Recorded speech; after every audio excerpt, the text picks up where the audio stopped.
whatever trade deals that are available with the Egyptian government. The other thing that we'll also be looking at during this period, that he'll also be doing during this period, is meeting with various bodies such as Harvard University's International School of Economics to talk about transfer of skills and knowledge between our local public and private universities and international universities from that side. While he'll be also in the McKinsey Forum, where they'll be talking about developing Africa for tomorrow, and there's also Africa's financial strategy session. That's also something that will be happening that our Minister of Finance will be going for. So it is basically international meetings while you have our president in Saudi Arabia at the United Arab Emirates, at the Sustainability Conference. We'll also be meeting with the Saudi government also in Davos. So you've got our top two officials who are out there trying to strike trade deals. And the main thing you're probably looking at during this period is energy deals, Vernon. That's the key that our government is going out there for. They're looking for energy and electricity deals. And mainly because we're looking at trying to get investment in our sectors. We're trying to get investment in our energy sector. And speaking of which, Vernon, one other thing I wanted to maybe share from yesterday. One of the biggest questions that I often get asked whenever we're trying to talk about this electricity issue, because electricity is going to be the main defining factor of our economic growth story. Because for us to hit that 4% economic growth that we've been targeting as a country, you need electricity. You can't do anything without electricity. You can't run a radio station. You can't run your factories. You can't run your stores. You can't run your butcheries. You're throwing meat out. You can't cut hair. You can't do anything. Economic activity these days is contingent on the running of electricity. So one of the biggest issues that I often get asked about whenever we're talking about electricity is why the battle between, as they say, mines and the battle between who's causing the problem. Because for a lot of history in this country, we've always said the mines are the problem. The mines are the problem. And yesterday, I shared that one of the biggest things we should be looking at in this country is that the domestic sector is actually the fastest growing sector and responsible for 60% of grid growth. So that's like another thing that we should be looking at as part of our issue. But many people, there has always been a narrative that the mines are getting a subsidy from the people. The people are the ones subsidizing the mines, and the mines are therefore getting electricity at a much lower cost. And then we are the ones having to pay the brunt. There's no statistical evidence to support this. In as much as we all like riffing on the mines. I think the mines have become like the banks in the developed world. They've become the one that you can just point the finger at. But what we've seen historically, Vernon, recently is that our mines are actually paying 3 times more than what the domestic sector is. And what often incentivizes ZESCO to actually cut power a lot, and people don't pay attention to this, is that ZESCO generally cut power when the exchange rate gets weak. So you actually time this very well. If you look at the load shedding cycles, take a look at the exchange rate coming before that load shedding cycle. And you will immediately see that it becomes more profitable for ZESCO to sell to the dollar clients. And the $2 clients of electricity in Zambia are the mines and the export sector. So let me actually just share this very quickly so people can actually be able to see the pricing chart. I shared this on my page earlier. This is data extracted from the Energy Regulation Board's annual reports of electricity, annual reports on electricity, and ZESCO's annual reports. And I think you can see very clearly here, Vernon, when you pull that out, is that from about 2014, you're able to see that the brown chart there is actually your mining electricity rates. If you take all the total electricity sold to the mines and divide it by the total revenue generated by ZESCO. So this is ZESCO's estimated electricity earnings per unit by customer in Zambian kwacha per kilowatt. So if you actually take the mines here, you'll notice that about 2014, when the exchange rate was about 6-7, when it was stable, you saw that the mines and the people were paying close to the same thing. It was almost equal.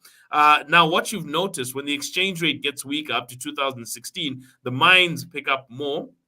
And then again, when you start moving up to 2000 and it drops again, then you see the takeoff again all the way up to 2020 when we had our record exchange rates that were moving somewhere when the kwacha even hit 20. But you'll notice that the people have been remaining flat because our rates are not determined. Because remember, the mines pay 9 US cents.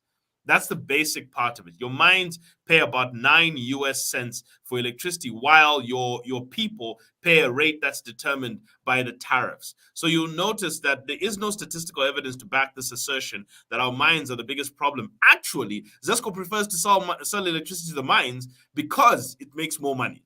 Okay, this actually is a bigger money play for them. So that's why you'll notice that they're quick to load shed households and they're not as quick to load shed mines, because your mines will tell you that we'll switch off. You see, companies will give you a simple threat. If you cut power, we're going to fire people.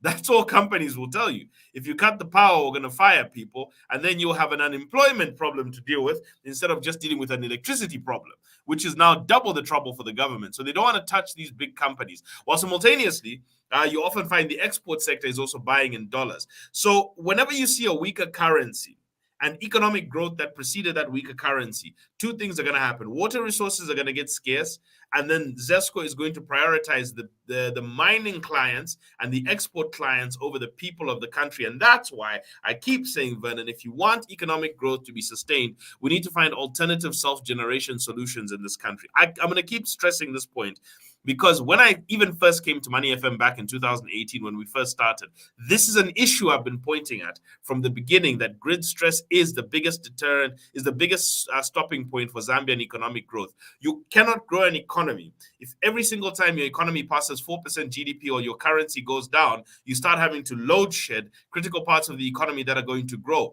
One of your fastest growing parts of the economy, Vernon, do you know what? Do you want to take a guess what one of your fastest growing parts of the economy is?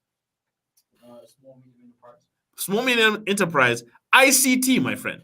ICT is actually one of the fastest, it's been the most consistently growing part of the Zambian economy. So how do you run an ICT economy when you're cutting power? Yeah, because we're digitizing at a very fast pace. We're doing shows on Facebook. People are doing commerce on Facebook. People are selling to each other online. There's the rise of the gig economy, which actually has the ability to bring in dollars, to the point where we even had tax revisions to now start supporting gig workers, digital workers in the economy. So if you're going to have the rise of a digital economy, have online activity, then you cannot do that with electricity being switched off, because then you're going to switch off people's capabilities to do that.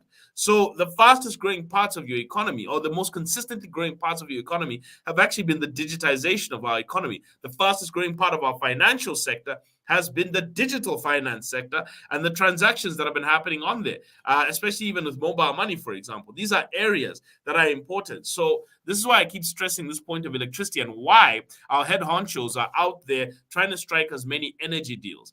But maybe where I differ with the leadership on this one is, in as much as it is wise to build new power stations, I agree, it actually is wise. It is still important to change the root cause, because building new power stations does not address the root cause, because this is a risk to economic growth. I am stressing this issue because economic growth is extremely important in the performance of your stock market. It's extremely important in the performance of your property sector. It's extremely important in the performance of your job market, and extremely important in the performance of your company profits.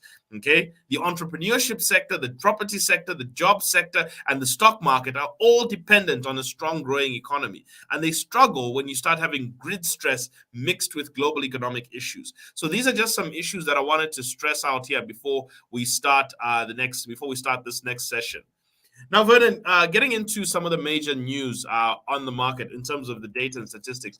Once again, we've seen the Kwacha get into its 71st day of decline. So consistent losses on the Kwacha. 71 days of Kwacha decline are constantly causing problems here. And the threat is that we're going to have energy inflation.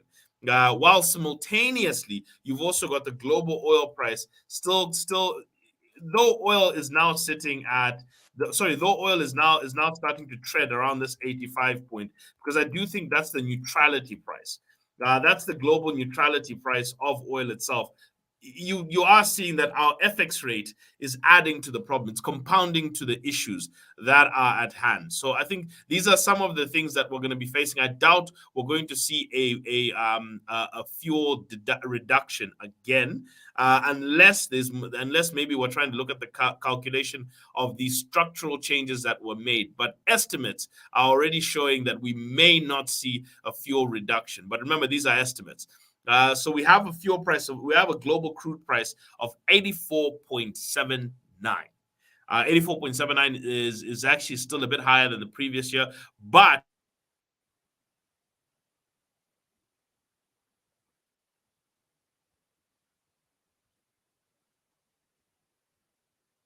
we also have it at about 9,100, and we have rising prices. Sorry, I'm back now. And we have gold managing to come in at rising prices. So I think one of the main issues we should actually be looking at is our commodity sector is still signaling a lot of optimism in the global economy, which is actually quite good for us. So, which is actually quite good for us as a country when it comes to actually trying to see what the global growth story is. However, Vernon, one of the big stories I think we need to pay lots of attention to, especially when we're looking at our copper sector, you must pay attention to the fact that yesterday the news that hit, and I think that's being reported, is the Chinese population declined for the first time in 60 years. Do you have any idea what that means for us, my brother? Because it's you see, China has been the growth story of the world, and we've just seen copper, just as we're speaking right now, just dropped below 9,100. It's now closed at about 9,099, while gold is still strong. But one of the big stress points you'll find of the Chinese population is that China's older population is now transitioning into a service-driven economy, and that's why China's economic growth is probably going to be somewhere around 4 to 5%, and not the 6 to 8% we've been used to. And if China's economy is growing at 4 to 5%, and Zambia is still wedded to the Chinese economy, based on how much debt they can lend us, based on how much economic activity they can do with us, like trade. If China is still the central point of Zambia's economic growth, then that means that China growing at 4% is going to cap Zambian economic growth at 2.8 to 3% when we're trying to target 4%. So if they're growing at 5, we're going to be around half that. So you have to subtract about 2.8% or 2.5 to 2.8% from Zambia's economic growth. So worry is we're going to be seeing China capping us at about 2.5 if we do not unlock ourselves from the Chinese economic growth situation, especially at a time when their population is declining. And people may not understand this, but population growth is actually quite important to economic growth, because the more people in your country, the more activity you can do. Okay, people are the bedrock, the wealth of a nation. This is the oldest statement by Adam Smith, who's the father of the father of free market economics, that the wealth of a nation is found in its people. So I think what we need to be careful of is that we're connecting ourselves to a country whose growth story seems to be running out of steam. And this year, mind you, is going to be the year that India is going to become the number one population in the world. So it actually marks that 800,000 less Chinese people. Now, some will say maybe this is just the pandemic. Well, if you look into the data, one of the key issues about China's population growth is that the Chinese population growth also was showing signs of the lowest birth rates. Okay, they're not giving birth to enough people. Now, I know in Zambia we're used to it because children get born every second in this country. But China's birth rates dropped from about 7.5 for every 1,000 people to 6.5 to every 1,000 people. Now, mind you, Zambia's birth rates are much higher. Actually, when you look at Africa's birth rates, what you find very quickly is about 4 out of every 10 children born in the world is actually born in Africa. So the birth rates, the fertility rates and birth rates in China, mainly because the 35 years of telling people that they can only have one child and the lots of the forced procedures that were happening has actually become a culture and a way of life. The Chinese people have gotten used to having very few children. And though the last 8 years have been spent trying to encourage them, this is going to slow them down. So we have to look at who exactly are our trade and business partners. And maybe it's a good idea that our leaders are trying to diversify who we're doing business with, be it the Saudis, be it Egypt, be it the rest of Africa, regional trade blocs. It does look like we're trying to diversify away from being so heavy-handed on just China alone. So that's part of the major news that's actually coming out today. And some of the other stories that we got to keep an eye on also is that obviously with slowing down inflation, we are still seeing much lower interest rate expectations. If you're looking at the bond market, for example, globally, US bonds are sitting at about 3.5% now. And we're also looking at even Euro bonds are coming down. So Euro bonds are coming down, and European bonds. let me not say Euro bonds first, but European bonds are still coming down as well. Chinese also fourth quarter GDP data came out yesterday. So in as much as we're talking about Chinese, as much as we're talking about as much as we're talking about Chinese population, we also have to pay attention to the fact that yesterday was economic data coming out of China. And this is a very important read for things like copper.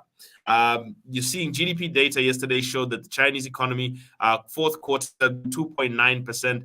Was the 3.9%. So in other words, quarter-on-quarter GDP growth was 0 versus a 3.9% before. So it did come in higher than expected, but it's still slowing down. So the Chinese economy did slow down. Industrial profits also came in higher than expected, but also slowed down. We saw a 1.3% growth in industrial production. Sorry, not industrial profits. Industrial production. Retail sales collapsed. Contracted by 1.8%. A slower contraction than was expected. So here's the mix with the Chinese economy. There are signs that the Chinese economy is slowing down, but the slowdown is less painful than was expected. So all data is showing that it beat expectations, but still on the decline. So we have to also still be careful as to where China is going to register with a lot of this. So one thing we're still looking at in general globally is that our global economy seems to be going through a transition. That's the big story we have to pay attention to. Our global economy seems to be going through a slight transition, which is leading to, wow, that caught me off guard, which is leading to a slowdown of some sorts, an intermediate slowdown. And this is why I keep saying for Zambia to reach its 4% economic markers, we need to restructure our economy. It's not just about operating the economy. We need to restructure it, because we cannot be doing business as usual the way we've been doing it. Energy cannot be the same. Trade cannot be the same. We have to restructure who we're trading with, reprofile our trade partners, because some of our customers, being China, may be slowing down, and we may get caught in their slowdown if we are not careful, and there's still a recession on the horizon. So giving you my broad picture, my four horsemen, I always give you people the news on this stuff. And the point is to give you the four horsemen. What are the wins I'm seeing coming into Zambia?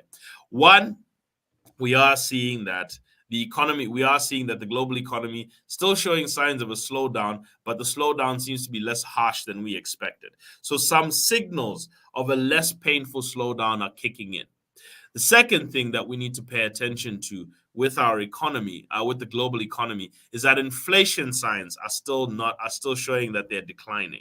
So even when you're looking at food prices in countries like India, you are seeing those coming down. Even places like Spain, you are seeing prices. You're seeing inflation coming down. German inflation registered a negative again, so we're back towards negative inflation in Germany. So we are seeing that inflation stress is coming down slower and slower. So inflation and interest rates are now starting to be pushed down while you have the growth. So there is the opportunity that we're probably going to see a bit more capital flowing in the next 1 to 2 years back in the global economy. Now, today, the data that we are looking at is that CPI data is coming out of Germany, CPI data coming out of Italy. We did see CPI data out of America, CPI data also coming out of Nigeria. So it's inflation data across many countries. Canada as well is also releasing inflation data, while we're also seeing some treasury auctions in America. So that's some of our data that we're paying attention to. So I get questions right now about where we are going with things like our T-bill auction and our bond auction. And what I will say to people is, going forward, your best bet to try and make sure that you're handling your portfolio is pile into your bonds for the first 6 months of this year while we're still reprofiling our debt and interest rates are too high for people to come in, and while they're still battling with inflation, because the battle with inflation looks like it's on the tail end now. So this opportunity allows a lot of Zambian investors to step in and invest in these instruments, because these are the most secure instruments. So if you are a bond investor, you want to shorten your horizon because risk is still a real thing. You want to always make sure that you're taking into consideration the risk, but you also want to make sure that you are taking advantage of the situation. So that's my outlook for most people when it's here. 3 to 5 year. The reason why I've discounted the 2 years because the interest rate on the 2 years is still a bit too low, 17.6% yield, and therefore 15.6% return on investment is still a bit too low. So you really have to focus, or a 17.8% before taxes, but a 17.6% after taxes and costs. So you really want to pay attention to the fact that your best performing bonds will probably be your 18.6% growth that's sitting on your 5 year and your 3 year. So 3 to 5 years probably where you're going to see a lot of people packed in this next auction. So everyone who's watching and listening, pay close attention. 18.6% is probably what you're seeing in terms of returns on investment. Your 22% and your 24% 3 to 5 year bonds. This is where you got to try and pile in as much of your space. The reason is when you start seeing this whole global inflation cycle start to play downwards, and you start to see a lot of the inflation pressure come down, you don't want to be caught on the side where you either have bonds that are too long when inflation may come back later, but you don't want to have the ones that are giving you such little interest, or you don't want to try and enter the market then. So that is my outlook for especially the auction at the end of this week. And we're probably still going to see the stock market playing a much lesser role in the first year until maybe we get a little bit of what we call the results season bump. Right, Vernon. So with that in mind, let's turn to our investment activity or our financial management and our financial management lesson. So for everybody who's here with us today, pay close attention because we are going to be going through what we call the financial matrix. And the financial matrix is your planning tool.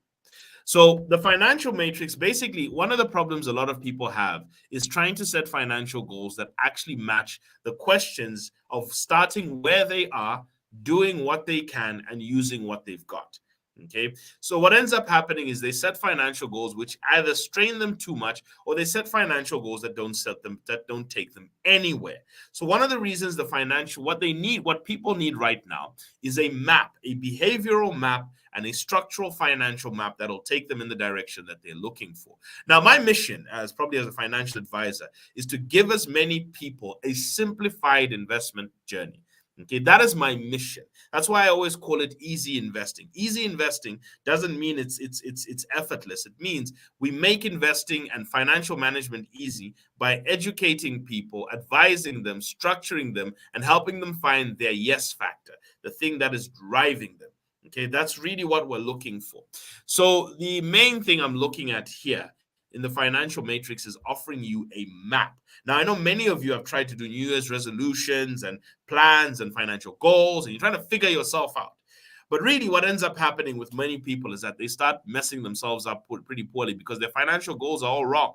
Okay, before we start even looking at smart goal setting and all these things, the structure of their financial goals are usually never taken into consideration. So this tool that we have here called the financial matrix is actually designed to try and make your life easier in trying to do this. So as many people who are paying attention, whether you're online or you're on air, let me take you through what I call the financial matrix. And the first one I'm going to talk to you about is the financial planning matrix. And over these next 10 minutes, I'm going to take you through something that will help you determine areas of your life and areas of your financial life that you need to start planning in and how to start looking at it by your age. I'm going to ask you a simple question. Where are you? And how old are you will determine where you should be on the natural trajectory of things. Now, not everyone's journey is simplified, but here's what I always tell people. If you're lost, get a map. That is the simplest thing I'll tell as many people. If you are lost, get a map. It's the easiest thing to recognize in this world. So let me give you a first breakdown. There are 4 money skills. I want everyone to write this down. If you're here watching online, or if you're listening on radio, or if you're listening in the comfort of your desk, there are 4 money skills that you want to master. And these are how to make money, how to manage money, how to multiply money, and how to maintain money. Okay? So I want you to listen to those 4 M's. If you're listening and if you're watching online, write it in the comment section so that I know that there is some attention being paid here. Or if you're writing down, or if you do see it share it as well. But these are your 4 money skills. Master these 4 things in that order, by the way, because it doesn't make sense if you don't follow that order. Now, if you have mastered your money, sure, you can argue back and say, Munyumba, I figured out my own way and that may not work for me. But if you are trying to figure out your life, okay, my first advisory tool is the 4 money skills. And your 4 money skills are make money, manage money. So you have to, in order to manage money, you first have to make it. You can't manage what you can't make. Okay. Those are the things that we need to pay attention to. The second thing is you need to learn. The third thing is you have to multiply money. You cannot multiply what you can't manage. Okay. And the fourth thing is to maintain money. You can't maintain and preserve what you can't multiply, because inflation is constantly coming after your money. Risk is probably coming after your money, and economic forces are constantly coming after your money. So you need to be able to make it, manage it, multiply it, and finally maintain it. So these are your 4 money skills, and they basically broadly come along this. Now, in our financial planning matrix, I'm going to give you the journey of a person who is going all the way from age 20 to the final years of their life when it comes to financial planning. All right. And here it is. If you are 20 to 29, the theme of your financial planning is start simple. Start, save, survive. If you are 20 to 29, this is the theme of your 20s to 29 age. So when I say start simple, here's some basics. Cash flow management, making and managing money. You want to be able to make money, but you want to be able to also spend it normally. So stick to your 4 walls. Some of your friends are going out there, they've got jobs which sound nice and everything, and they're getting car loans and all sorts of things. Stick to your 4 walls. Your 4 walls are being able to feed yourself, being able to house yourself with utilities around, being able to clothe yourself, and being able to move yourself. These are 4 things you want to be able to do for yourself. And in order to be able to do that, you need to be able to make money. So making money means finding what you are good at, getting much better at it, getting world class at it, putting your 10,000 hours in. Your 20s are to become proficient and to become connected. Become very good at something, network around your areas. I've given you the 9 steps to mastery by Booker T. Washington before. Go back to that. Go onto the page. These are things that are important. But making money requires mastering something. The better you become at something, the more you can make money doing it. And the more you can make money doing something, the first step of financial freedom is making money and then managing it. Stick to your 4 walls. Do not take the time you make money as an opportunity to go AMA levels in life.